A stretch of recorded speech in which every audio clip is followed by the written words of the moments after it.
Hello everyone, कैसे हैं आप लोग। आज की इस वीडियो में मैं डिस्कस करने जा रहा हूँ आंध्रा पेट्रोकेमिकल्स लिमिटेड कंपनी के बारे में कि ये कंपनी काम क्या करती है, कंपनी के फंडामेंटल्स कैसे हैं। कंपनी ने अपने अभी दिसंबर क्वार्टर 3 फाइनेंशियल रिजल्ट को फरवरी मंथ में डिक्लेयर किया है, उसे भी हम आज की इस वीडियो में डिस्कस करने जा रहे हैं। कंपनी के शेयर होल्डिंग पैटर्न को भी डिस्कस करेंगे, साथ ही हम कंपनी के चार्ट एनालिसिस के बारे में भी डिस्कस करने जा रहे हैं। तो चलिए वीडियो को स्टार्ट कर लेते हैं और सबसे पहले बात करते हैं कि आंध्रा पेट्रोकेमिकल्स लिमिटेड कंपनी काम क्या करती है। देखिए, ये कंपनी 1984 में रजिस्टर्ड हुई है। ये एक केमिकल सेक्टर में काम करने वाली इंडियन कंपनी है।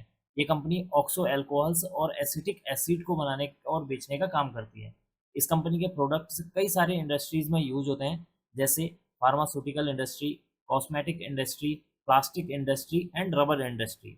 अब बात कर लेते हैं कंपनी के फंडामेंटल्स के बारे में। फंडामेंटल्स में सबसे पहले जान लेते हैं कंपनी का मार्केट कैप कितना है। देखिए, इस कंपनी का मार्केट कैप 439 करोड़ यानी कि 439 करोड़ देखने को मिल रहा है। करंट प्राइस के बारे में बात करेंगे तो करंट प्राइस अभी का स्टॉक का 51 रुपये 70 पैसे है। स्टॉक के 52 वीक हाई के बारे में बात की जाए तो 127 रुपये इसका 52 वीक हाई है। लो की बात की जाए तो 49.80 इसका जो है लो देखने को मिल रहा है। स्टॉक पीई के बारे में बात करें तो यहाँ पर 10.70 देखने को मिल रहा है। बुक वैल्यू है स्टॉक की 64.80। इसका मतलब कि स्टॉक का जो करंट प्राइस है अपने बुक वैल्यू से क्या है नीचे ट्रेड कर रहा है। इसका मतलब कि स्टॉक अंडर वैल्यूड है। यहाँ पर डिविडेंड यील्ड 3.84% देखने को मिला हुआ है। रिटर्न ऑन कैपिटल एम्प्लॉयड की बात की जाए तो 15.4% देखने को मिला हुआ है।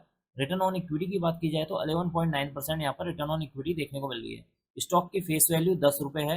इंडस्ट्री पीई के बारे में बात करें तो 29.10 इंडस्ट्री का पीई देखने को मिल रहा है। अब हम बात कर लेते हैं कि कंपनी के ऊपर कितने करोड़ का डेट है। देखिए, इस कंपनी के ऊपर 77.5 करोड़ का डेट देखने को मिला हुआ है। रिजर्व की बात करें तो 466 करोड़ का यहाँ पर रिजर्व देखने को मिले हुए हैं। इसका मतलब कि कंपनी के रिजर्व के मुकाबले यहाँ पर कम डेट देखने को मिल रहा है। कंपनी की टोटल एसिड की बात की जाए तो 669 यानी कि 669 करोड़ की यहाँ पर कंपनी की टोटल एसिड देखने को मिली हुई है। कंपनी के नेटवर्थ है यहाँ पर 551 करोड़ का यहाँ पर कंपनी का नेटवर्थ है। तो कुल मिलाकर देखा जाए अभी तक कंपनी के फंडामेंटल से ठीक ठाक देखने को मिल रहे हैं। अब हम यहाँ से बात कर लेते हैं कंपनी के क्वार्टरली रिजल्ट के बारे में। देखिए, अब आपके सामने है कंपनी का क्वार्टरली रिजल्ट। यहाँ पर आपको जो है दिसंबर 2024 का सेक्शन नजर आ रहा है, ये वो रिजल्ट है जो कि कंपनी ने अभी फरवरी मंथ में डिक्लेयर किया हुआ है।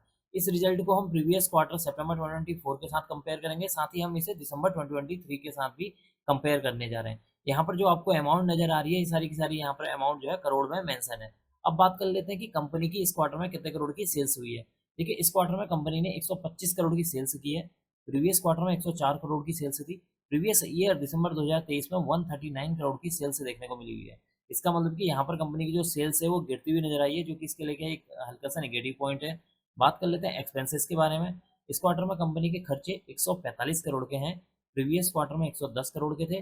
प्रीवियस ईयर दिसंबर 2023 में 126 करोड़ के यहाँ पर एक्सपेंसेस देखने को मिले हुए हैं। इसका मतलब कि एक तरफ तो कंपनी की जो सेल्स है उसमें गिरावट देखने को मिली हुई है ईयरली वाइज चेक करने पर, और उसके विपरीत कंपनी के जो एक्सपेंसेस हैं वो यहाँ पर हल्के से बढ़ते हुए नजर आए हैं, जो कि इसके लिए एक और नेगेटिव पॉइंट है। बात कर लेते हैं ऑपरेटिंग प्रॉफिट के बारे में। देखिए, कंपनी की जो सेल्स होती है जब हम उसमें से माइनस कर देते हैं एक्सपेंसेस को तो निकल कर आ जाता है ऑपरेटिंग प्रॉफिट। इस क्वार्टर में कंपनी का ऑपरेटिंग प्रॉफिट निगेटिव में 21 करोड़ देखने को मिला हुआ है। प्रीवियस क्वार्टर में ऑपरेटिंग प्रॉफिट निगेटिव में 5 करोड़ था। प्रीवियस ईयर दिसंबर 2023 में तो यह 13 करोड़ का कंपनी को मुनाफा हुआ था। इसका मतलब कि ऑपरेटिंग प्रॉफिट में एक अच्छा खासा नुकसान इस क्वार्टर में देखने को मिल रहा है। बात कर लेते हैं ओपीएम परसेंटेज, यानी कि जिसको कई सारे लोग ऑपरेटिंग प्रॉफिट मार्जिन परसेंटेज के नाम से जानते हैं। देखिए, इस क्वार्टर में ओपीएम परसेंटेज 17% है। प्रीवियस क्वार्टर में निगेटिव में 5% था। प्रीवियस ईयर दिसंबर 2023 में 9% देखने को मिला हुआ है। इसका मतलब कि ओपीएम परसेंटेज में भी एक अच्छा खासा गिरावट देखने को मिला हुआ है। अब हम यहाँ पर बात कर लेते हैं कंपनी के नेट प्रॉफिट के बारे में, यानी कि इस क्वार्टर में कंपनी को कितने करोड़ का मुनाफा हुआ है। देखिए, इस क्वार्टर में कंपनी को मुनाफे की बजाय 15 करोड़ का नुकसान हुआ है। प्रीवियस क्वार्टर में 4 करोड़ का नुकसान था। प्रीवियस ईयर दिसंबर 2023 में 10 करोड़ का यहाँ पर मुनाफा हुआ था। इसका मतलब कि कंपनी का जो नेट प्रॉफिट है उसमें एक अच्छी खासी गिरावट देखने को मिली है, जो कि इसके लिए एक और नेगेटिव पॉइंट है। बात कर लेते हैं ईपीएस के बारे में, यानी कि अर्निंग पर शेयर के बारे में। देखिए, इस क्वार्टर में कंपनी को 1 रुपये 78 पैसे का यहाँ पर नुकसान उठाना पड़ा है। प्रीवियस क्वार्टर में एक शेयर में जो है 43 पैसे का यहाँ पर नुकसान हुआ था। प्रीवियस ईयर दिसंबर 2023 में 1 रुपये 16 पैसे का मुनाफा देखने को मिला था एक शेयर पर। तो कुल मिलाकर देखा जाए यहाँ पर ईपीएस में भी एक अच्छी खासी गिरावट देखने को मिल रही है। तो कुल मिलाकर देखा जाए कंपनी का जो रिजल्ट है काफी निराशाजनक देखने को मिला हुआ है। कंपनी का जो ऑपरेटिंग प्रॉफिट है उसमें गिरावट देखने को मिल रही है। ओपीएम परसेंटेज में एक अच्छी खासी गिरावट देखने को मिल रही है। कंपनी के नेट प्रॉफिट में गिरावट देखने को मिली है। कंपनी के ईपीएस में भी गिरावट देखने को मिल रही है। तो कंपनी का जो इस क्वार्टर का रिजल्ट है वो थोड़ा निराशाजनक देखने को मिल रहा है। अब हम बात कर लेते हैं कंपनी के शेयर होल्डिंग पैटर्न के बारे में। अब आपके सामने share holding pattern. Share holding pattern में सबसे पहले जान लेते हैं कि इस क्वार्टर में प्रमोटर की होल्डिंग कितनी मेंशन है। देखिए, इस क्वार्टर में प्रमोटर की होल्डिंग 45.04% है। प्रीवियस क्वार्टर में भी 45.04% देखने को मिली है। इसका मतलब कि प्रमोटर की होल्डिंग में इस क्वार्टर में किसी भी तरह का कोई चेंजेस देखने को नहीं मिला है। एफआईआईस की बात करेंगे तो एफआईआईस की यहाँ पर होल्डिंग 0.95% है।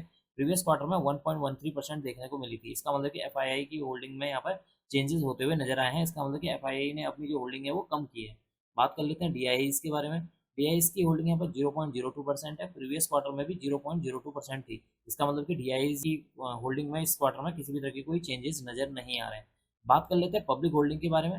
देखिए यहाँ पर पब्लिक की 53.97% की होल्डिंग है। प्रीवियस क्वार्टर में देखेंगे तो 53.80% यहाँ पर पब्लिक की होल्डिंग देखने को मिली हुई है। इसका मतलब कि पब्लिक की होल्डिंग में यहाँ पर एक हल्का सा इजाफा देखने को मिला हुआ है। अब हम बात कर लेते हैं कि प्रमोटर की होल्डिंग में किन किन लोगों के नेम मेंशन है। देखिए प्रमोटर की लिस्ट में सबसे पहला नाम है the Andhra sugars limited, second है Andhra Pradesh industrial development corporation limited, और भी कई सारे प्रमोटर के नेम यहाँ पर मेंशन है। तो यहाँ से अब सीधे चलते हैं कंपनी के चार्ट। अब आपके सामने है कंपनी का चार्ट। देखिए यहाँ पर जो मैंने चार्ट ओपन किया हुआ है ये डे का चार्ट है, और इस डे के चार्ट में जो आपको येलो कलर की लाइन नजर आ रही है ये 50 डीएमए की लाइन है। डीएमए की फुल फॉर्म होती है डेज मूविंग एवरेज।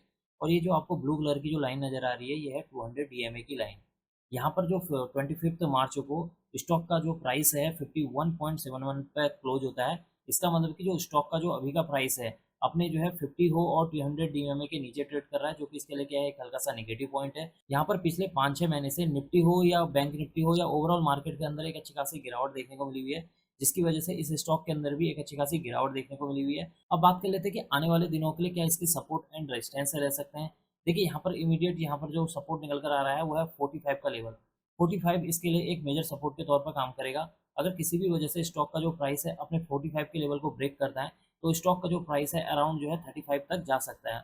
ऊपर की ओर को पहला रेजिस्टेंस है। देखिए जब तक स्टॉक का प्राइस अपने 85 के लेवल को ब्रेक करके कम से कम 2 से 3 दिन इसके ऊपर सस्टेन नहीं करेगा, तब तक इस स्टॉक के अंदर तेजी आने की पॉसिबिलिटी मुझे कम नजर आ रही है। अब मैं इस वीडियो को यहीं पर एंड करूंगा। आप मुझे कमेंट बॉक्स में कमेंट करके बता सकते हैं कि आपको इस कंपनी के फंडामेंटल कैसे लगे। उम्मीद करता हूँ कि आपको यह वीडियो पसंद आई होगी।